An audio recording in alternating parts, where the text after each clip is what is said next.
দুটি সংখ্যার লসাগু, আগে আমরা একটু প্র্যাকটিক্যালি চিন্তা করি। আমরা দুটো সংখ্যা নিচ্ছি, মনে করো একটা 18 আর মনে করো একটা হলো 12, দুটি সংখ্যা নিলাম। এখন এদের লসাগু বের করবো, তাই না? তো 18 আর 12 এর লসাগু যদি তুমি বের করো, তোমরা প্রত্যেকে এইভাবে লসাগুটা বের করতে পারো। খেয়াল করে দেখো, 2 দিয়ে যদি ভাগ করি 9 দুগুণী 18, 6 দুগুণী 12। আবার যদি 2 দিয়ে ভাগ করি, ভাগ আর যায় না, তো সেক্ষেত্রে 3 দিয়ে ভাগ করতে পারি। 3 দিয়ে যদি ভাগ করি, 3 তিরিকে 9, 3 দুগুণী 6। এক্ষেত্রে 1 ছাড়া আর কোনো ভাগ যায় না, তো সেক্ষেত্রে আমরা এখানে এলসিএমটা পেয়ে যাব। এলসিএম এটা আসলে কোথা থেকে আসলো? List common multiple. List common multiple, যার সংক্ষিপ্ত রূপ হলো বা শর্ট ফর্ম হলো এলসিএম, যেটাকে আমরা ওই যে লসাগু বলে থাকি। ঠিক আছে? তো এলসিএম কত? এলসিএম সবসময় মনে রাখবা, কমন যেগুলো গেছে এগুলাও নিতে হয়, আনকমন গুলোও নিতে হবে।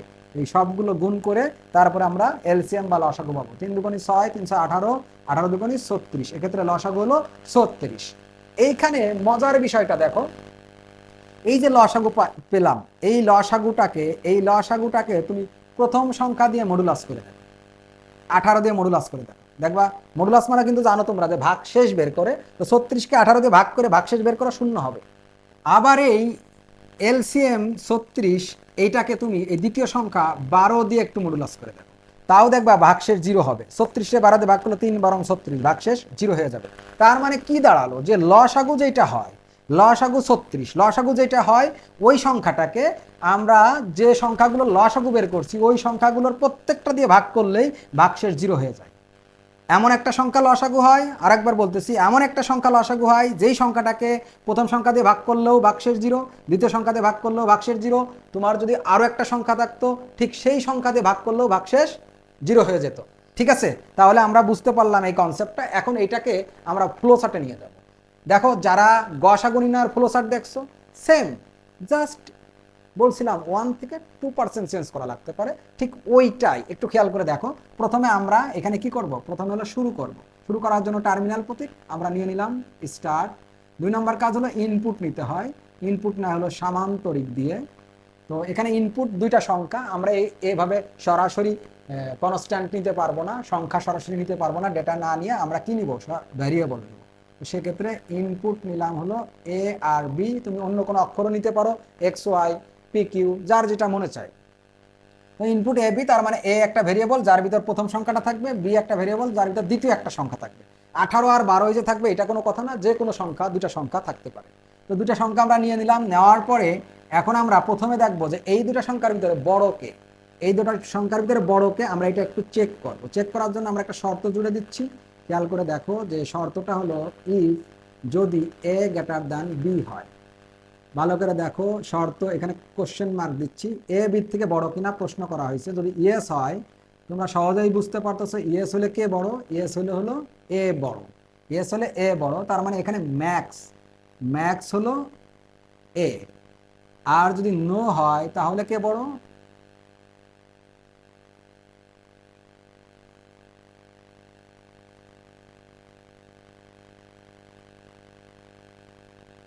নো হলে ম্যাক্স হলো বি। খুব সহজেই বুঝতে পারছো এ বি থেকে বড় কিনা প্রশ্ন করা হয়েছে। যদি ইয়েস হয় তাহলে এ বড়, নো হইলে বি বড়।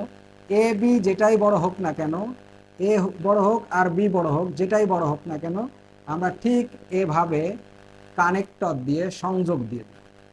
যে কোনো একটা বড় হইলেই হবে, কোনো সমস্যা নেই। কানেক্টর দিয়ে সংযোগ দিয়ে আমরা এইখানে একটা বড় করে কন্ডিশন জুড়ে দিই, এবং এইটা আমি একটু পরে আবার এইটার সাহায্যে প্র্যাকটিক্যালি খুব ভালোভাবে তোমাদেরকে বুঝিয়ে দেব। আর যারা গসাগু করছো তারা অলরেডি বুঝে ফেলতে পারছো যে এইটা কি করতে যাচ্ছি। দেখো এখানে শর্ত দিচ্ছি, যদি এই ম্যাক্স এ হোক আর বি হোক, এই ম্যাক্সকে এখন প্রথম সংখ্যা দিয়ে ভাগ করো, অর্থাৎ ম্যাক্স মডুলাস প্রথম সংখ্যা হলো এ, প্রথম সংখ্যা হলো এ, প্রথম সংখ্যা দিয়ে ভাগ করবো, ভাগশেষ 0 কিনা চেক করব, এবং লজিক্যাল অ্যান্ড ডাবল অ্যাম্পারস্যান্ড দেওয়া হয়, ভালো করে বুঝে নিও। এবং ম্যাক্সকে দ্বিতীয় সংখ্যা দিয়ে মডুলাস করব এবং কোশ্চেন মার্ক দিলাম। তার মানে ম্যাক্স মানে বড় সংখ্যাটা এ দিয়ে মডুলাস করলেও 0 এবং বি দিয়ে মডুলাস করলেও 0, মানে প্রথম সংখ্যা দিয়ে মডুলাস করলেও মানে ভাগ করলেও ভাগশেষ 0, দ্বিতীয় সংখ্যা দিয়ে ভাগ করলেও ভাগশেষ 0। যদি এই কন্ডিশন ট্রু হয়ে যায়, এই কন্ডিশন যদি ট্রু হয়ে যায় তাহলে আমরা এলসিএম পেয়ে যাব। এলসিএম কে হবে ম্যাক্স। এলসিএম কে হবে ম্যাক্স। এলসিএম যখন পেয়ে গেলাম এলসিএমটাকে প্রিন্ট করে দেব, প্রিন্ট এলসিএম, এবং প্রোগ্রামটা শেষ করে দিব, প্রোগ্রামটা শেষ করে দিলাম।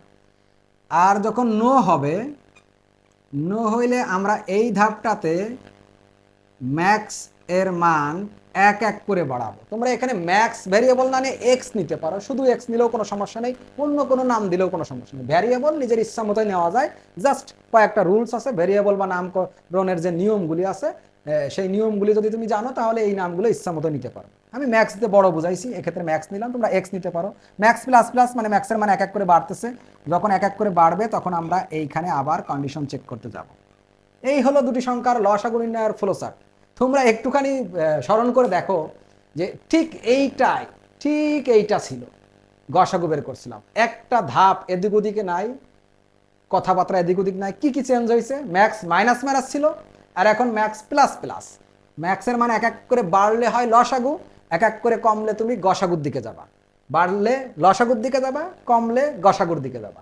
আর এখানে এলসিএম মানে লসাগু বোঝাচ্ছি, গসাগুর সময় শুধু এই কথাটা চেঞ্জ ছিল জিসিডি দিয়ে, গ্রেটেস্ট কমন ডিভাইজার। তার মানে যে ব্যক্তি গসাগু পারে সে ব্যক্তি লসাগু পারে, যে ব্যক্তি লসাগু পারবে সে ব্যক্তি গসাগু পারবে। হ্যাঁ, আর একটা চেঞ্জ আছে এইখানে, গসাগুর সময় এইখানে এটা ছিল এই পাশে, বিটা ছিল এই পাশে, আর ম্যাক্সটা ছিল এই পাশে। অর্থাৎ গসাগুর সময় এ আসবে এইখানে, ম্যাক্স যাবে এখানে, বি আসবে এইখানে, ম্যাক্স যাবে এইখানে। আর লসাগুর সময় ম্যাক্স আসবে এইখানে, প্রথম সংখ্যা যাবে এইখানে, ম্যাক্স এখানে, দ্বিতীয় সংখ্যা এখানে। তার মানে এইখানে একটু অদল বদল হয়, জাস্ট একটু স্মরণে রাখবা, মেমোরিতে রাখলেই তোমরা বুঝতে পারবা। এখন এই ফ্লোচার্টটাকে আমি প্র্যাকটিক্যালি একটু মিলাই দেখি। এই ফ্লোচার্টটাকে যদি প্র্যাকটিক্যালি মিলাই দিই, জাস্ট খেয়াল করে দেখো, এ এবং বি দুটো সংখ্যা ইনপুট নিব, এ এবং বি, দেখো এ এবং বি দুটি সংখ্যা নিচ্ছে, আমি এইখানেই দেখাই। এটা হলো এর মান 18, এটা হলো বির মান 12, এই যে দুটো সংখ্যা নিলাম, যেহেতু লেখা আছে আগে আমি এটাই প্র্যাকটিক্যালি নিচ্ছি। এ এবং বির মান দুটো সংখ্যা নিলাম, চেক করতেছি এ বির থেকে বড় কিনা। ইয়েস, এটা আগে পরে দিলেও কোনো সমস্যা নেই, এটা বড় হইলেও আমরা এখানে আসতেছি ঘুরে, এটা বড় হইলেও এখানেই আসতেছি ঘুরে, সুতরাং যে কোনোটা বড় হইলেই কোনো সমস্যা নাই। তো সেক্ষেত্রে আমাদের চেক করতেছি এটা বির থেকে বড় কিনা। ইয়েস মানে ম্যাক্সকে এ, তার মানে এ কত 18, তার মানে এর জায়গায় যদি 18 বসে তাহলে ম্যাক্সের মান কত 18, ম্যাক্সের মান 18। আমি এইখানে লিখে নিচ্ছি ম্যাক্সের, আচ্ছা এটা একটু মুছে দিই, ম্যাক্সের মান 18, ভালো করে খেয়াল করো, ম্যাক্স ইকুয়াল 18, কারণ বড়টা এ হলো বির থেকে বড়, তার মানে ম্যাক্স 18, যে ম্যাক্সের ভিতর এ ঢুকতেছে, আর এর মান কত, এর মান 18, ম্যাক্স 18।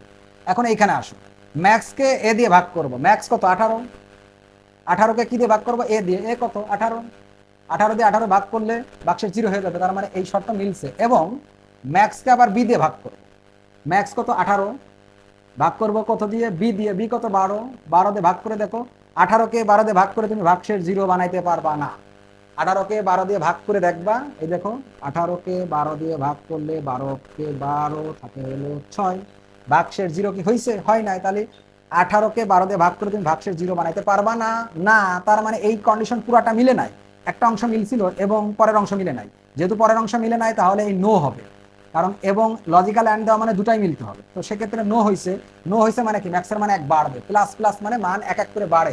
ম্যাক্সের মান যদি 1 বাড়ে তাহলে আর 18 থাকবে না, ম্যাক্স হয়ে যাবে 19, ম্যাক্স হয়ে যাবে কত 19। তো এক্ষেত্রে মান বৃদ্ধি করে আবার এই যেটা, তার মানে আবার এই যে ভাগ, অর্থাৎ 18 জায়গায় এখন 19 হবে, 18 জায়গায় এখন হবে কত 19, 18 জায়গায় 19 দিয়ে দেখো, 19কে 18 দিয়ে ভাগ করে ভাগশেষ 0 বানাইতে পারবা না, 19কে 12 দিয়ে ভাগ করে ভাগশেষ 0 বানাইতে পারবা না। তুমি ভাগ করে দেখবা জাস্ট খাতা কলমে, বাক্সের 0 হবে না। তো নো মানে কি, এখানে আবার ম্যাক্স বাড়বে, ম্যাক্স বাড়লে হয়ে যাবে 20, ম্যাক্স যদি 20 হয়ে যায় আবার চেক করবে, এখন 20কে ভাগ করে দেখবে, 20কে 18 দিয়ে ভাগ করবে ভাগশেষ 0 হবে না, 20কে 12 দিয়ে ভাগ করবে ভাগশেষ 0 হবে না, আবার নো হবে, ম্যাক্স আরো একবার, আরো এক বাড়লে হবে 21। ঠিক এভাবে বাড়তেই থাকবে। আর কম্পিউটার এই কাজগুলো, এই যে লুপিং, এই ঘোরার কাজগুলো কম্পিউটার ন্যানো সেকেন্ডে করে ফেলবে। তো এরকম মান বাড়তেই থাকবে, বাড়তে কোনো এক সময় ম্যাক্সের মান 36 আসবে। ম্যাক্সের মান যখন 36 আসবে তখন এই ম্যাক্সগুলোর জায়গায়, যে দেখো ম্যাক্সকে এ দিয়ে মডুলাস করতেছি, ম্যাক্স হলো 36, ম্যাক্সকে এ মানে 18 দিয়ে মডুলাস করতেছি, ম্যাক্সকে বি মানে 12 দিয়ে মডুলাস করতেছি, ম্যাক্সকে এ দিয়ে ম্যাক্সকে বি দিয়ে মডুলাস করে দেখো, তুমি 36টা 18 দিয়ে ভাগ করো ভাগশেষ 0 হয়ে যাবে, তুমি 36-এ 12 দিয়ে ভাগ করো 3 12 36, অর্থাৎ ভাগশেষ 0 হয়ে যাবে। দুটাই যখন মিলে যাবে তখন তোমার এদিকে আর যাবে না, দুটাই তো ইয়েস হয়েছে, তার মানে ইয়েস, ইয়েস মানে লসাগু পেয়ে যাবা, এলসিএম পেয়ে যাবা। এলসিএম তখন কত? ম্যাক্সটা, ম্যাক্স কে ছিল? ম্যাক্স 36, এই 36টা হলো লসাগু এলসিএম। তারপরে লসাগু প্রিন্ট করবে, প্রিন্ট এলসিএম মানে 36 প্রিন্ট করবে, প্রোগ্রাম শেষ হয়ে যাবে। এখন লসাগু কি 36? আমরা তো একটু 18 আর 12 লসাগু করে দেখছি, 18 আর 12 লসাগু করে দেখছি যে 9 দুগুণে 18, 6 দুগুণে 12, আবার 3 3 9, 3 দুগুণে 6। তো সেক্ষেত্রে এলসিএম হলো 2 গুণ 3 গুণ 3 গুণ 2, দেখো 3 দুগুণে 6, 3 6 18, 18 দুগুণে 36, লসাগু 36। তার মানে আমাদের এই প্রোগ্রাম কাজ করতেছে। ঠিক আছে, তাহলে আমরা লসাগু নির্ণয় আর গসাগু নির্ণয় সেম মেথডে যদি করি, কি পরিবর্তন হয়েছে? জাস্ট এখানে সূত্রে একটু অদল বদল হয়েছে, আর এখানে ম্যাক্সের মান গসাগুতে কমে আর লসাগুতে বাড়ে। জাস্ট এতটুকু বেড়ে রাখলেই লসাগু গসাগু একটি মাত্র মেথডে আমরা করতে পারবো ইনশাল্লাহ।